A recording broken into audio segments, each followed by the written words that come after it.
ఒకటి కేంద్ర ప్రభుత్వము 3 సంవత్సరాలు అధికారంలోకి వచ్చిన తర్వాత యావత్ భారతదేశంలో ఉన్నటువంటి అన్ని రంగాల్లో సమానమైనటువంటి దృష్టితోని 29 రాష్ట్రాలని సమానమైనటువంటి ఆలోచనతో ముందుకు సాగుతుంది అనేది మనందరికీ కూడా తెలుసు.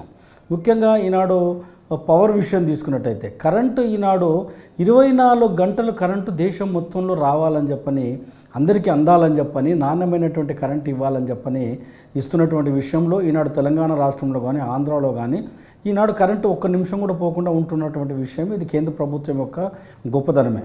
ముఖ్యంగా ఈ 3 సంవత్సరాల క్రితము మరి అధికారంలోకి రానప్పుడు 18,564 గ్రామాలకు కరెంటు లేనటువంటి గ్రామాలు ఉండే.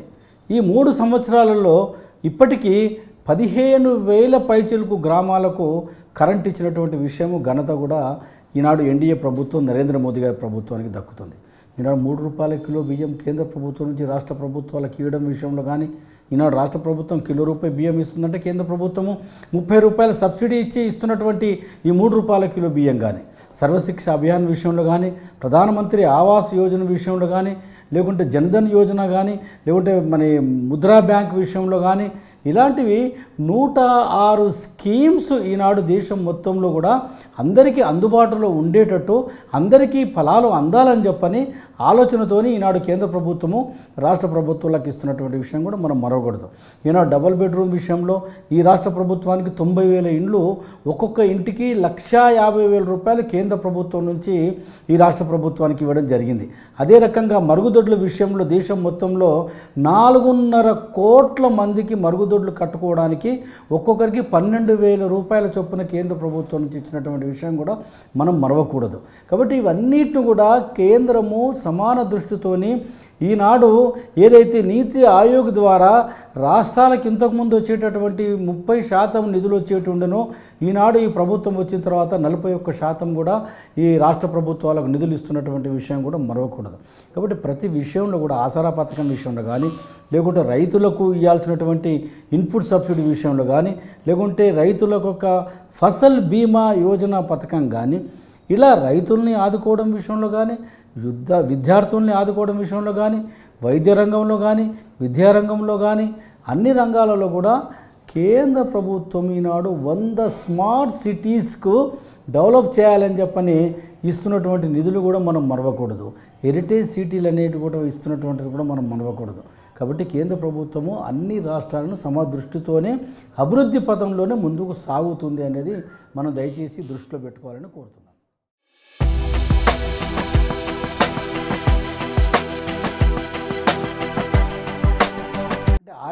ఆర్ఎస్ఎస్ అంటే దేశానికి మేలు చేస్తుండ్రా, లేకుంటే దేశం గురించి ఆలోచించినటువంటి సంస్థనా? అది ఈ దేశ హితం గురించి, దేశ ఔన్నత్యం గురించి, దేశ సంస్కృతి గురించి, దేశ సాంప్రదాయం గురించి ఆలోచించేదే ఆర్ఎస్ఎస్ ఈనాడు ఎక్కడైనా ఏది విపత్తు వచ్చినా కానీ నేను ముందున్నానని చెప్పని ఆర్ఎస్ఎస్ స్వయం సేవకులు ముందుండి ఆ విపత్తులో పనిచేస్తుంటారు. అది మన దివిసీమలో వచ్చిన ఉప్పని విషయంలో కానీ, ఇంకొక దగ్గర వచ్చినా కానీ ఆర్ఎస్ఎస్ కార్యకర్తలు ముందుడు పనిచేసేటటువంటి వాళ్ళు ఆర్ఎస్ఎస్ భావజాలంతోనే ఉన్నారు అని చెప్పని మీరు అంటున్నారు. ఇలా కేంద్ర ప్రభుత్వం కూడా ఆర్ఎస్ఎస్ భావజాలాలతోనే ఉన్నటువంటి ప్రభుత్వం అనేది మరవకూడదు. మేమందరం కూడా ఆర్ఎస్ఎస్ స్వయం సేవకులుగా ఉన్నటువంటి వాళ్ళము. మేము ఆదర్శం ఈనాడు మిగతా పార్టీలకు, మిగతా కార్యకర్తలకు భారతీయ జనతా పార్టీ కానీ ఆర్ఎస్ఎస్తో సంబంధం ఉన్నటువంటి కార్యకర్తలు ఈనాడు ఆదర్శవంతంగా ప్రభుత్వాలు నడుపుతుందనేది కూడా మరవకూడదు. ఈనాడు ఏ రకంగా కేంద్ర ప్రభుత్వం ఇంతకుముందు నడిపించినటువంటి వాళ్ళు ఎన్ని స్కామ్లలో కూరుకొని పోయినటువంటి విషయం మనం మరవకూడదు. ఈ 3 సంవత్సరాల్లో ఏ ఒక్క స్కామ్ అయినా ఉన్నదా అనేది ఆలోచించాలి. కాబట్టి ఆదర్శవంతమైనటువంటి అతి జాగ్రత్తగా ప్రజాస్వామ్యంలో ప్రజల గురించి ఆలోచించేటటువంటి వ్యక్తులు ఎవరైనా ఉన్నారంటే అది భారతీయ జనతా పార్టీ కార్యకర్తలే. ఆ భారతీయ జనతా పార్టీ ఆర్ఎస్ఎస్ నుంచి వచ్చినటువంటి దాంట్లో మరి రామ్నాథ్ కోవింద్ గారు ఎవరైతే ఉన్నారో వారు 2 సార్లు రాజ్యసభకు ఉన్నారు. విద్యావేత్త, మరి లా చదివినటువంటి వ్యక్తి, సుప్రీంకోర్టు లాయర్గా పనిచేసినటువంటి వ్యక్తి, బడుగు బలహీన వర్గాల నుంచి పైకి వచ్చినటువంటి వ్యక్తి, అతి పేద కుటుంబం నుంచి, రైతు కుటుంబం నుంచి వచ్చిన వ్యక్తి. కాబట్టి అతన్ని భారతీయ జనతా పార్టీ అతన్ని రాష్ట్రపతి అభ్యర్థిగా ఈనాడు రంగంలోకి దించినటువంటి విషయం మరవకూడదు.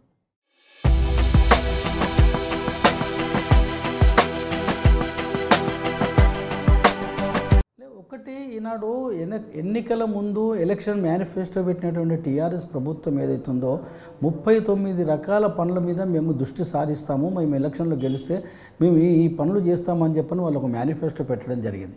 దాంట్లో 3 ఎకరాల భూమి ఎక్కడ పోయింది? రైతులకు, దళితులకు, హరిజనులకు, గిరిజనులకు 3 ఎకరాల స్థలం ఇస్తానన్నారు. నాణ్యమైనటువంటి వ్యవసాయానికి పనికొచ్చేటటువంటిది, దానికి సంవత్సరం వ్యవసాయం చేసుకోవడానికి డబ్బులతో ఇస్తామని చెప్పినటువంటి దాన్ని ఈనాడు నీరుగార్చిండ్రు. Double bedroom కొండెక్కింది. అదే రకంగా హరిజన ముఖ్యమంత్రిని చేస్తానని చెప్పన్నాడు. హరిజన ముఖ్యమంత్రి చేయకుంటే నా తల నరుక్కుంటానన్నాడు. దాంట్లో మాట తప్పిండు. విద్యార్థులకు కావాల్సినటువంటి విషయం లోపల విద్యార్థుల్ని సరైనటువంటి పంతాలు నడపడం లేదు. విద్య విషయంలో ఈనాడు యూనివర్సిటీలలో ఎన్ని పోస్టులు ఖాళీ ఉన్నాయి దాన్ని పట్టించుకోవడం లేదు. వైస్ ఛాన్సలర్స్ని ఈ మధ్యలో వేసింది. 3 సంవత్సరాల వ్యవధిలో ఈ మధ్యలోనే వైస్ ఛాన్సలర్స్ని వేయడం జరిగింది. అదే రకంగా 1,00,000 ఉద్యోగాలని చెప్పారు. 1,00,000 ఉద్యోగాలు ఎక్కడ పోయినాయో అర్థం అవడం లేదు. అదే రకంగా మరి కాంట్రాక్ట్ లేబర్ అందరూ కూడా పర్మనెంట్ చేస్తానన్నాడు. అవుట్ సోర్సింగ్ వాళ్ళని పర్మనెంట్ చేస్తామని చెప్పన్నారు.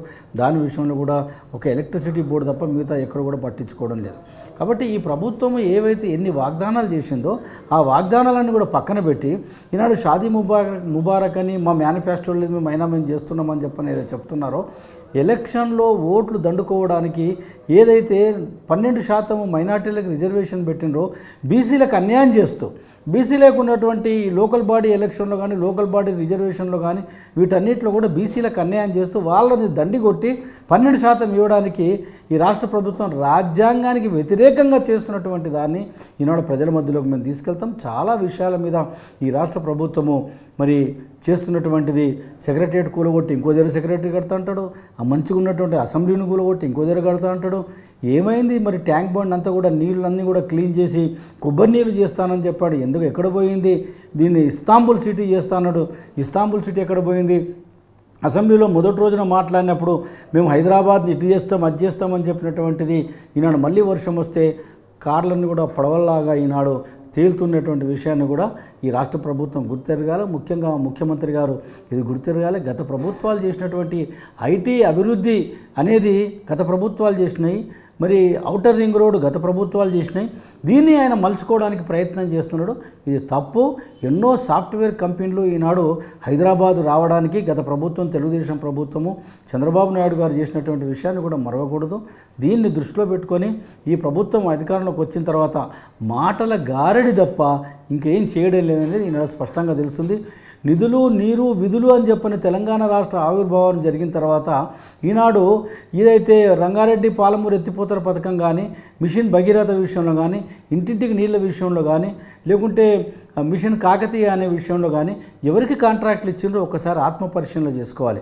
మెగా కృష్ణారెడ్డి కానీ లేకుంటే ఎన్సీసీ కానీ, లేకుంటే నవయుగ కానీ ఇలాంటి వాటి కంపెనీలకు అన్నీ కూడా ఇచ్చి ఏదైతే కాంట్రాక్ట్స్లో 60,000 కోట్ల రూపాయలలో మరి లెస్ పోవాల్సినటువంటి దాంట్లో 0.5% లెస్ పోతున్నాయి.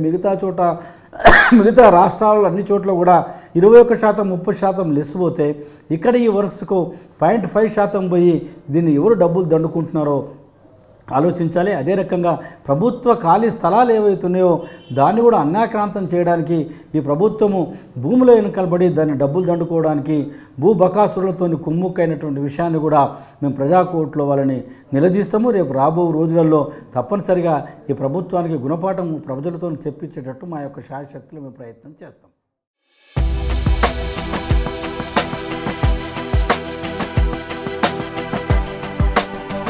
ఒకటి, రాజకీయ పార్టీగా మేము భారతీయ జనతా పార్టీ అన్ని రాష్ట్రాల్లో కూడా 29 రాష్ట్రాల్లో కూడా మేము పుంజుకోవాలని చెప్పని ఏ రకంగా అయితే ఈనాడు మరి 29 రాష్ట్రాల్లో 16 రాష్ట్రాల్లో ఈనాడు భారతీయ జనతా పార్టీ అధికారంలో ఉంది. మిగతా రాష్ట్రాల్లో కూడా అధికారంలో రావడానికి మా శాయశక్తులు మేము ప్రయత్నం చేస్తున్నాం. మాదొకటే, మా మోదీ గారు చేస్తున్నటువంటి ప్రజా సంక్షేమ పథకాలు ఏవైతున్నాయో ప్రజల గురించి ఆలోచించే ప్రభుత్వం మొదటిసారిగా వచ్చింది. ఈనాడు ముద్రా బ్యాంకు పేరుపైన 2,44,000 కోట్ల రూపాయలు చిరు వ్యాపారులకు వ్యాపారం చేసుకోవడానికి బ్యాంకుల ద్వారా రుణాలు అందించేటటువంటి విషయంలో మరి ఏ రకంగా అందరూ లబ్ధి పొందుతున్నారో ఇలాంటి విషయాలన్నింటినీ కూడా మేము ప్రజల మధ్యలో తీసుకెళ్ళి సౌత్లో కూడా భారతీయ జనతా పార్టీ మరి గట్టి పునాది వేయాలని చెప్పిన ఆలోచనతోనే మా పార్టీ ముందుకు సాగుతున్నాము. దాని దృష్టిని మేము పూర్తి సమయం ఇచ్చి పనిచేసేటటువంటి కార్యకర్తలను కూడా మరి అందరూ కూడా చేసి ఇంటింటికి ప్రతి ఇంటికి కూడా భారతీయ జనతా పార్టీ ప్రతి ఇంటికి కూడా నరేంద్ర మోదీ గారి యొక్క ఆలోచన విధానం సబ్కే సాత్ సబ్కా వికాస్ అనే ఆలోచనతోనే మేము ముందుకు సాగుతున్నాం.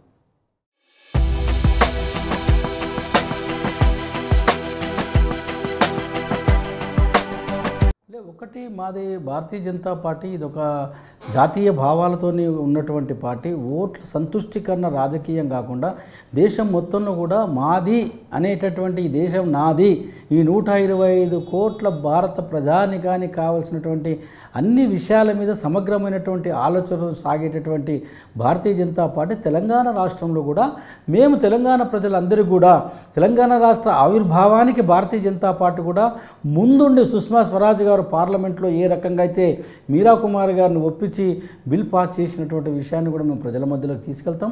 ప్రజా సంక్షేమ పథకాలు కేంద్ర ప్రభుత్వంలో మేము వచ్చిన తర్వాత మా మీద ఏదైతే ముద్ర ఉందో ఇది ఒక మతతత్వ పార్టీ అని చెప్పనున్నటువంటి ముద్రని ఈనాడు మేము నేషనల్ హైవేస్ అభివృద్ధి చేయడం విషయంలో తెలంగాణ రాష్ట్రానికి 43,000 కోట్ల రూపాయలు ఇవ్వడం విషయంలో కానీ, తెలంగాణ ప్రధానమంత్రి సడక్ యోజన కానీ, లేకుంటే ప్రధానమంత్రి గ్రామీణ సడక్ యోజన కానీ, ప్రధానమంత్రి స్వజల ద్వారా విషయం కానీ, ప్రధానమంత్రి ద్వారా నేరుగా గ్రామ సర్పంచ్లకు డబ్బులు కేంద్ర ప్రభుత్వం నుంచి ఢిల్లీ నుంచి వాళ్ళ యొక్క గ్రామాల అభివృద్ధి గురించి అని డబ్బులు పంపించడం విషయంలో కానీ వీటన్నిటిని కూడా ఈనాడు ప్రజలు గుర్తెరుగుతున్నారు. ఇన్ని సంవత్సరాల తర్వాత మొదటిసారిగా 73-74వ రాజ్యాంగాన్ని ఏదైతే ఈనాడు భారతీయ జనతా పార్టీ ఎన్డీఏ ప్రభుత్వం నరేంద్ర మోదీ గారి ప్రభుత్వమే గుర్తెరిగి మా గ్రామ అభివృద్ధి గురించి అని, గ్రామ సంక్షేమం గురించి అని, గ్రామాల యొక్క యువకులందరికీ కూడా అన్ని రకాల విద్య నుంచి వైద్యం నుంచి అభివృద్ధి దిశగా ప్రపంచ స్థాయిలో వాళ్ళ గుర్తింపు వచ్చేటట్టు ఏ రకంగా అయితే 106 ర్యాకెట్లు ఇప్పటి వరకు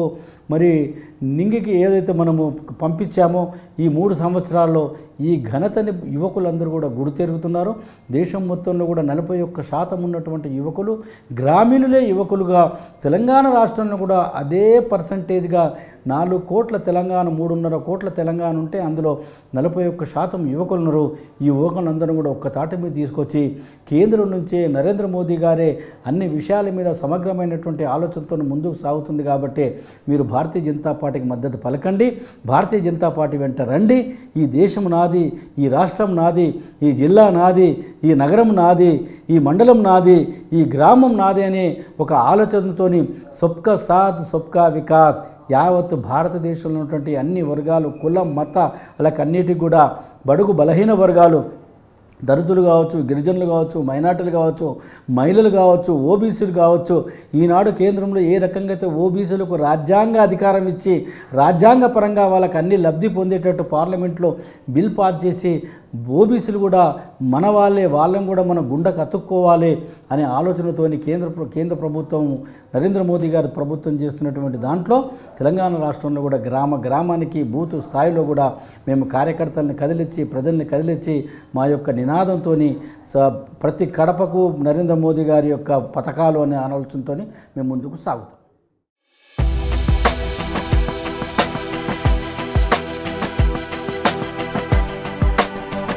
ఒకటి మా నియోజకవర్గాలలో అభివృద్ధి గురించని ముందు స్థానంలో ఉన్నటువంటి మిగతా పార్టీల కన్నా, అధికారంలో ఉన్న పార్టీల కన్నా మేము నియోజకవర్గాలలో అభివృద్ధి చేశాం. ఒకటి.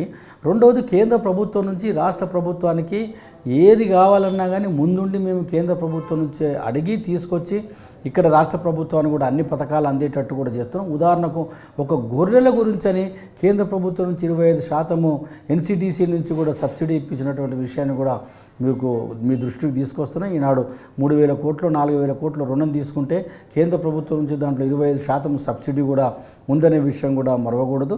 ఇట్లా మేము అన్ని విషయాల్లో కూడా మాకు చాలా తృప్తిగా ఉంది. ఏది కావాలన్నా కేంద్ర ప్రభుత్వం నుంచి రాష్ట్ర ప్రభుత్వానికి తెలంగాణ ప్రజల యొక్క హక్కు ఇది. తెలంగాణ ప్రజల యొక్క హక్కుని కాలరాయకూడదు. మనం అధికారంలో ఉన్నా లేకున్నా 1,00,000 కోట్ల పైచిలకు ఈ 3 సంవత్సరాల్లో తెలంగాణ రాష్ట్రానికి వివిధ పథకాల ద్వారా వివిధ రకాలుగా అది ట్యాక్స్ రూపం కావచ్చు, ఇన్కమ్ ట్యాక్స్ రూపైన కావచ్చు, రాష్ట్ర ప్రభుత్వానికి రావాల్సినటువంటి 41% ఇచ్చినటువంటి విషయంలో కావచ్చు, వీటన్నిటిని కూడా కలుపుకుంటే 1,00,000 కోట్ల పైచిలకు ఇప్పటివరకు తెలంగాణ రాష్ట్రానికి ఇచ్చామని చెప్పని మా అఖిల భారత అధ్యక్షుల వారు ఏదో చెప్పారో దాని మీద మేము స్టాండ్ అవుతున్నాం. ఆ రకంగానే మేము మా తెలంగాణకు, మన తెలంగాణ ప్రజలకు, మన తెలుగు ప్రజలకు, మన తెలుగు జాతికి, మన ఉభయ రాష్ట్రాలకు కేంద్ర ప్రభుత్వం నుంచి ఏది కావాలన్నా ముందుండి మరి తీసుకొచ్చి వాళ్ళ అభివృద్ధి మా ధ్యేయంగా ముందుకు సాగుతాం.